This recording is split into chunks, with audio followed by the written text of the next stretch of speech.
like more in real life than it does on the camera, I think, but it is just dumping snow all of a sudden. Ground is super warm, so it probably won't stick, but maybe we'll see how things go. It's starting to stick. See a little bit of white. So we'll see how things go over the next few hours. Maybe I'll come back and do another update if it starts accumulating. But it's actually kind of nice. I mean, it's cold, it's 34 degrees, but the snow is beautiful. It is just coming down. Oh yeah, we're definitely getting some accumulation on the barbecue. That's Buffy's garden in the snowstorm. It's a very slow falling snow with big, big flakes.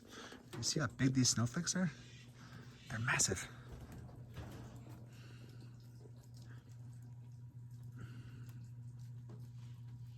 Wow, cool. All right, I'm freezing. Going inside.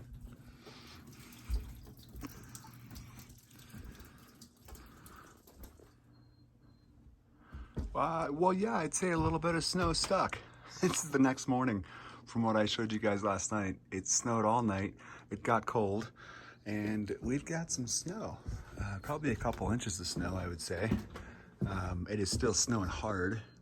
Again, I'm not sure how all that comes across in the video, but it is coming down, and it's cold now, so it's sticking. So we'll see how much we get. Nothing like a mid-May snowstorm. Again, it's actually really beautiful out here with this quiet and snow. The birds are all quiet this morning. Outside of me talking, there is not a noise out here. Oh, there's one bird I hear. So we have to travel to Gunnison right now. So we gotta drive through this for 55 miles. And yeah, I'm hoping that the roads are warm enough that the roads aren't terrible, but we're gonna head out and see how it goes. Just about to pull out of the garage. You can see my son's car there, doused in snow. And it looks like it's gonna be a snowy drive. This is a dirt driveway. Maybe the asphalt road will be a little bit warmer than the dirt, but yeah, it's snowing. It's coming down. Let's see how this trip goes. So driving through town on the way out to the main highway, and there's just a little bit of snow on the ground. It's not too bad. I'm hoping the plows are out, but you never know. It's such late season that they may not really be prepared to plow all that much, but I guess we'll find out here in a minute. Also, I'm grateful that the trees have not leafed out for the most part, because if we get a big heavy storm like this, after the trees leaf out, I'm gonna get some serious tree breakage. But we're still pretty much waiting for those first buds to come out, so hopefully not too much tree damage, although depending on how much we get, I mean, it still could. This is heavy, heavy snow. It is wet snow because it's warm, so this is some heavy, heavy snow. But we're gonna make the turn here, and then we're about to find out what the roads are like on the highway, which is right up there at that stop sign.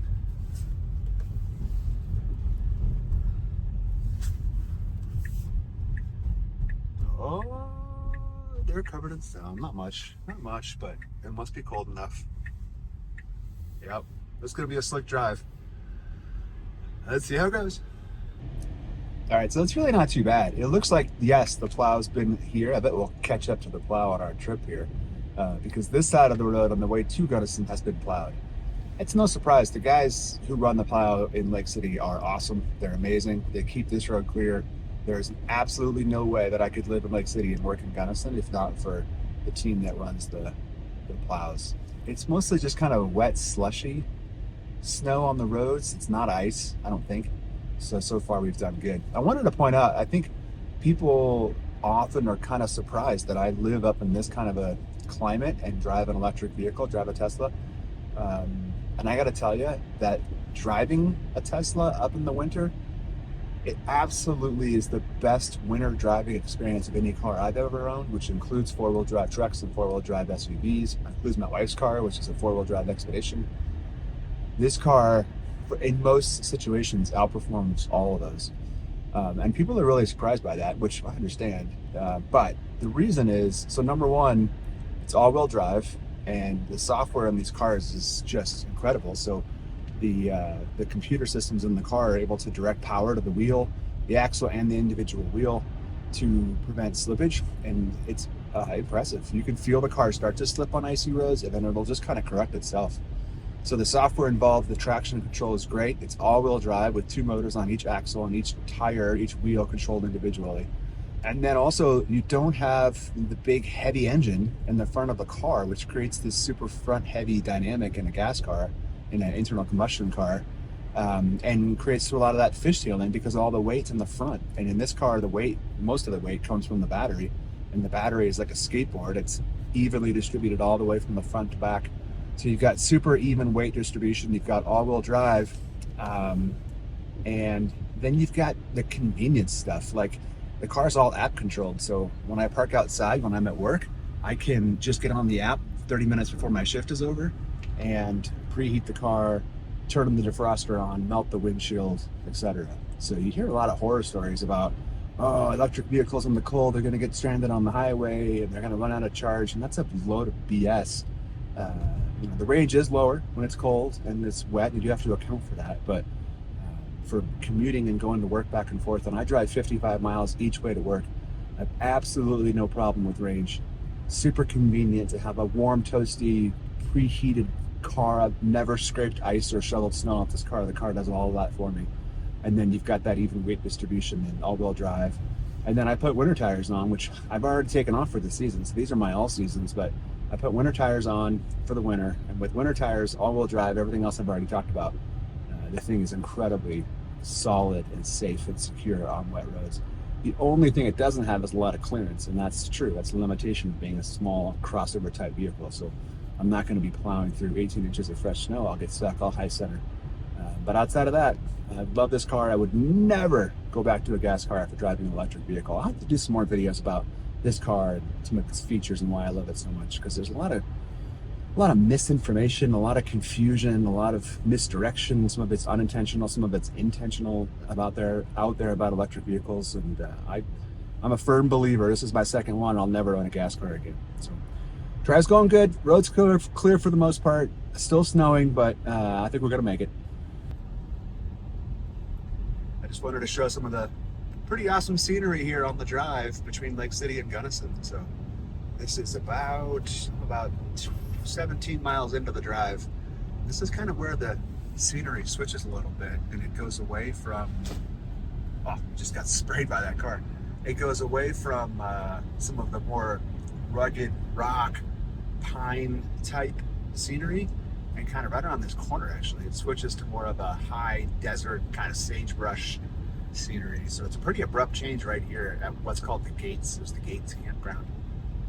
So kind of you come around this corner and then you kind of look off and you lose a lot of that pine tree stuff, and it becomes more of sagebrush and lower plants. I have no idea why, but something about the climate. Lake City is about 1,000 feet higher than Gunnison in elevation. So Lake City is about 8,700 or so, and Gunnison's about 7,700. So this is a flat stretch right here called Miller's Flats. This is prone for deer crossing the road here. So always go a little bit slower on this stretch, especially when it's snowy, because I can't exactly slam on the brakes.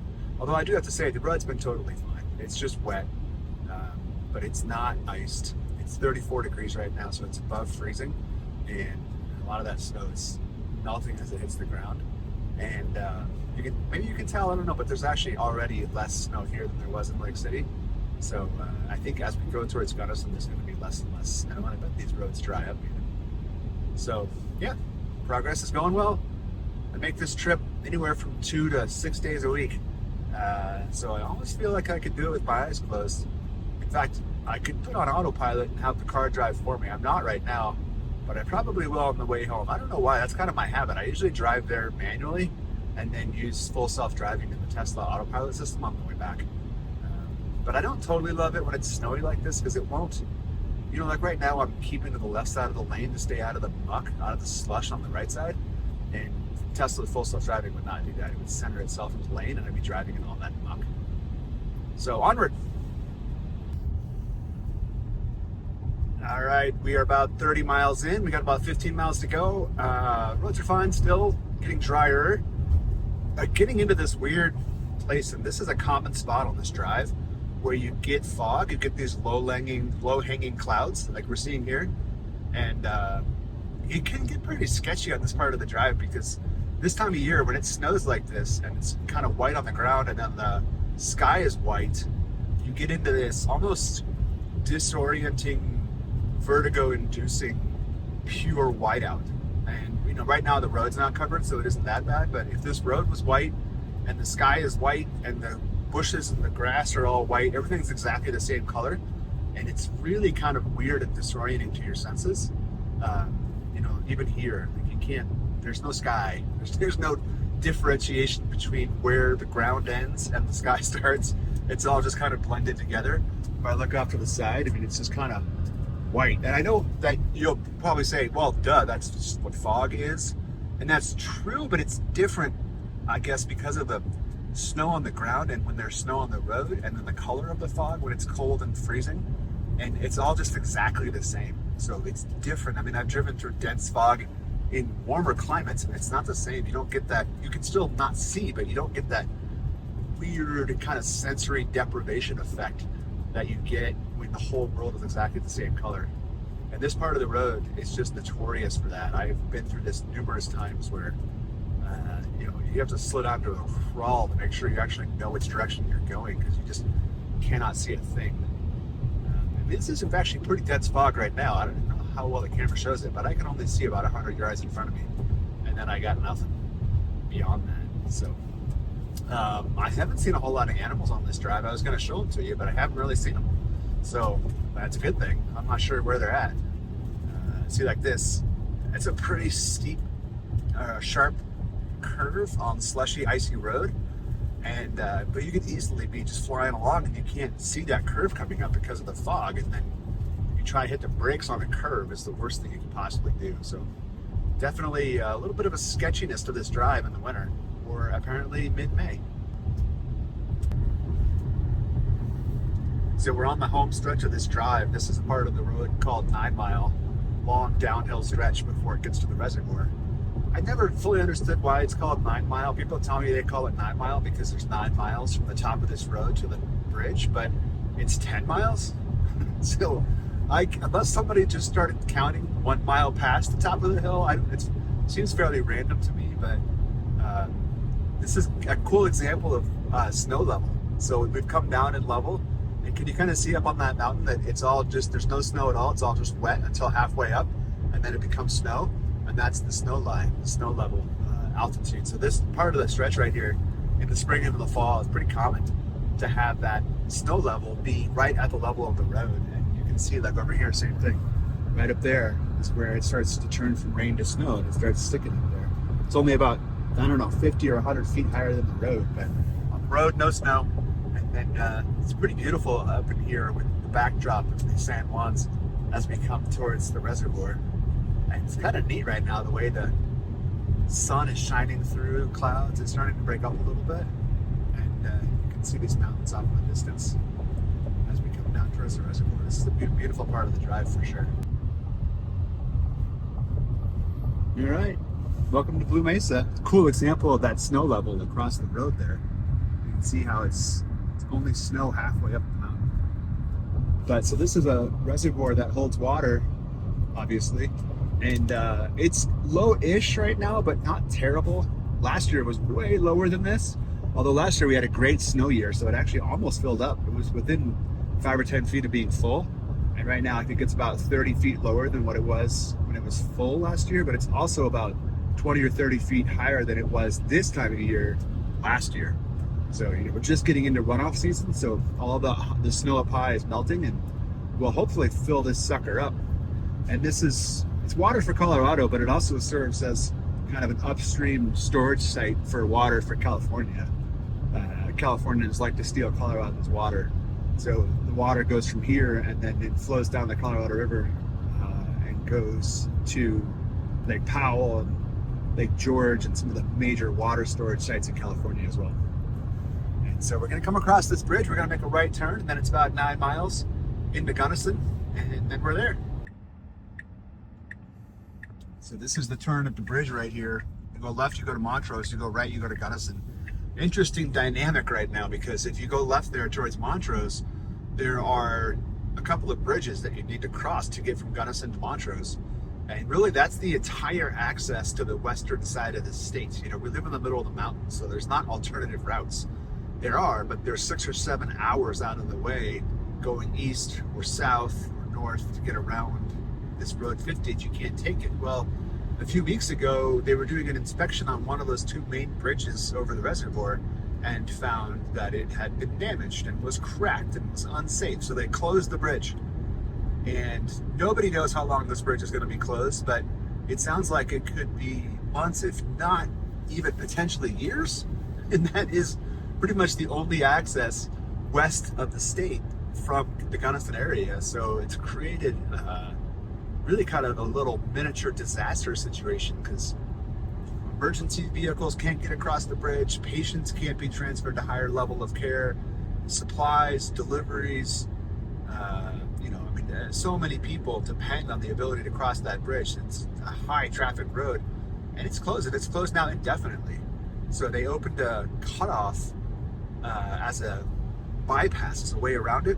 This cutoff is a dirt road that goes up and over rugged terrain, and they're doing their best to kind of stabilize that road and make it a little bit more durable. But it's going to be really interesting. You know, it's mid-May, and Gunnison is a tourist community, so Lake City is also a tourist community, which means we've got about 2 weeks before we hit the beginning of tourist season. It's usually right about Memorial Day, and I'm really curious to see what's going to happen. We get probably a tenfold increase in traffic, and how is it going to be handled with this dirt road and the cutoff and the inability to go over the bridge to Montrose? Is our summer tourism going to be impacted? And I don't even know if that's positively or negatively. People can't get here from the west, but also people coming from Denver can't go any farther. So they may stop here and vacation here because they can't get across the bridge. So we'll see. TBD. Just had to show this field because this is weird, because I drove by yesterday and there was 500 yak out here. Yes, yak, Y-A-K, the animal. Look like a bull, but they have curved horns. They're yak. And then I'm driving by today and there's not one. Where the heck did they go? This was a massive population of large animals, and there's not a single one here today. Another mystery. I have no idea where these yak go. They must be herded somewhere else, because literally this field was full of yak yesterday, and there's not one here now. Weird. I'm gonna keep looking. I found them. I found the yak. They're all lodged in a pen over there.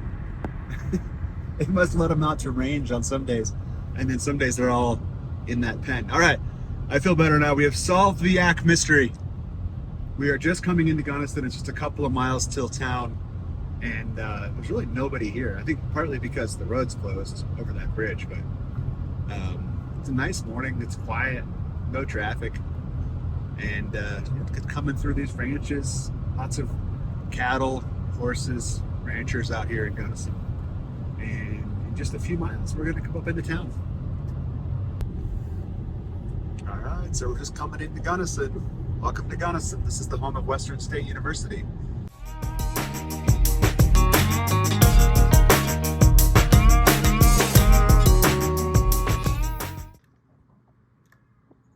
Well, here's my little sanctuary outside this morning. It is May 10th, and seriously woke up to some major spring snow. There's the garden. The poor little hummingbird feeder. I better sweep that off because they're still here.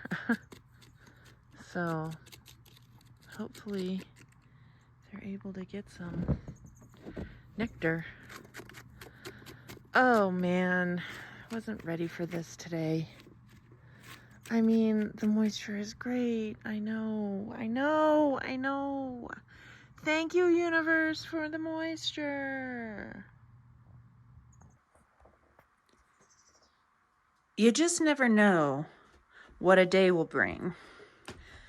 2 days ago, 60 degrees, sunshine, playing in the garden, and today, actual major snow. Now it's spring snow. It's wet. It's goopy.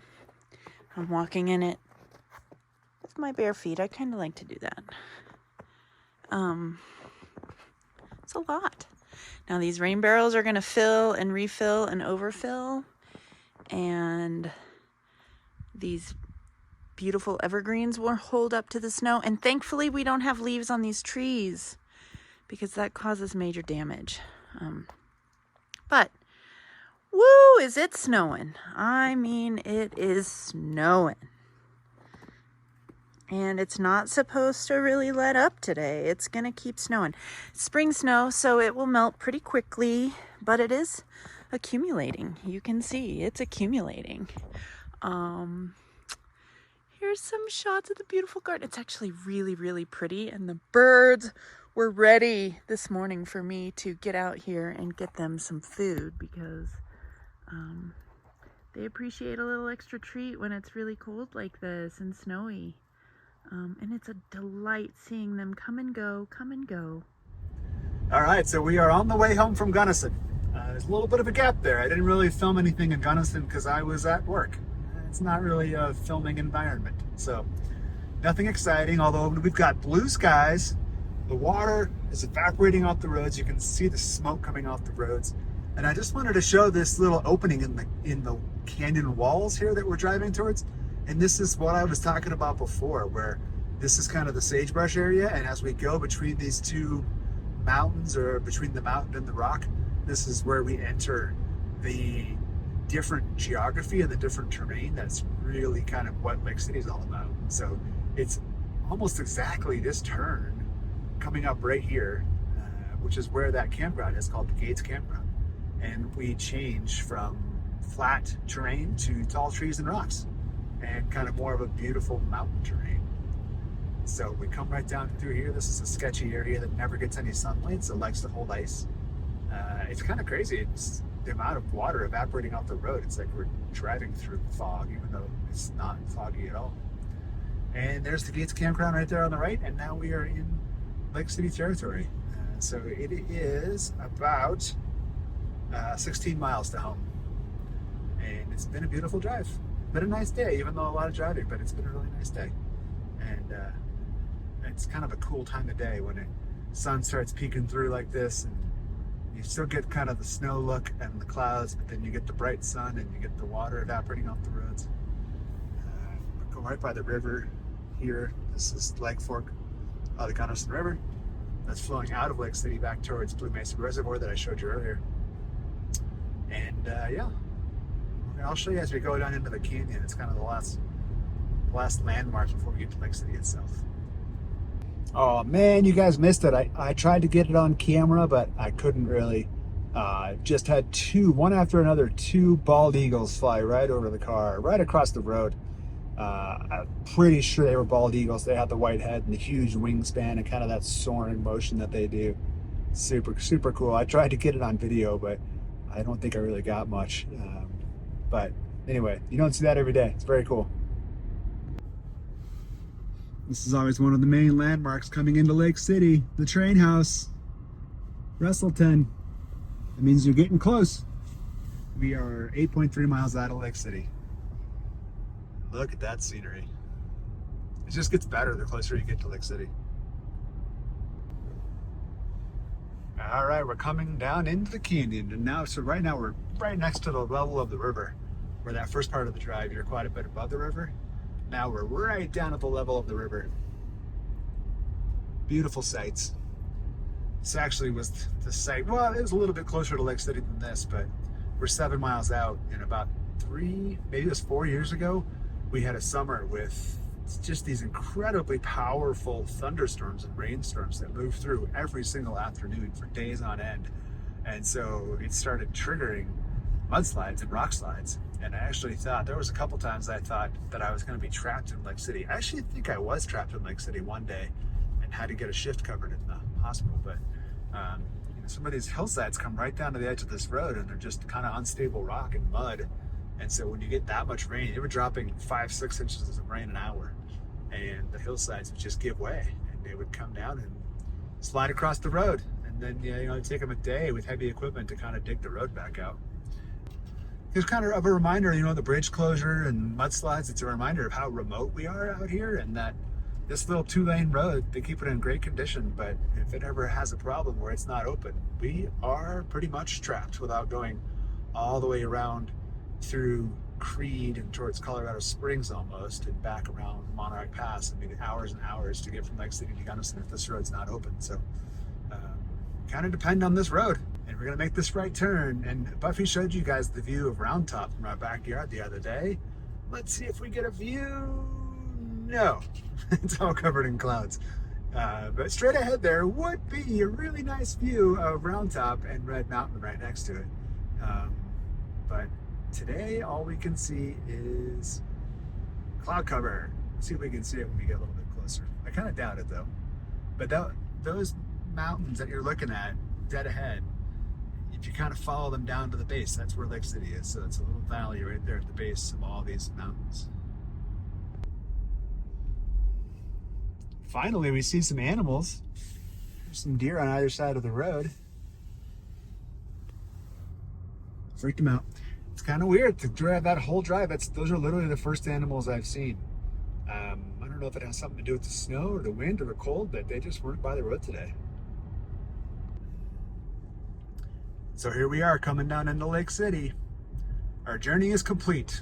We are back home. You can really see from this angle how Lake City sits at the valley at the base of all these mountains. And so right up there above those clouds is Round Top and Red Mountain. Can't see them today. So here we are in Lake City. The official elevation is 8,671 feet. And we come into town past the iconic Lake City Bakery, country store, and downtown Lake City straight ahead. So thanks for joining us, guys. And we're gonna hit home and we'll catch you next time. Just got home and just wanted to show how much snow fell. I mean, a lot of this is slide off the roof, but this was completely 100% melted off this morning. And there's probably 2 feet of snow right here in that pile. Again, that's a snow slide, so is that down there. But it's a lot of snow. Normally we'd have to shovel it, but I think it's warm enough now in the spring. This is just gonna melt. A lot of snow there getting ready to slide off. It's gonna add to the pile here on the ground. So just kind of a general scene of what it looks like the day after a snowstorm. And we've got blue sky trying to poke through over here.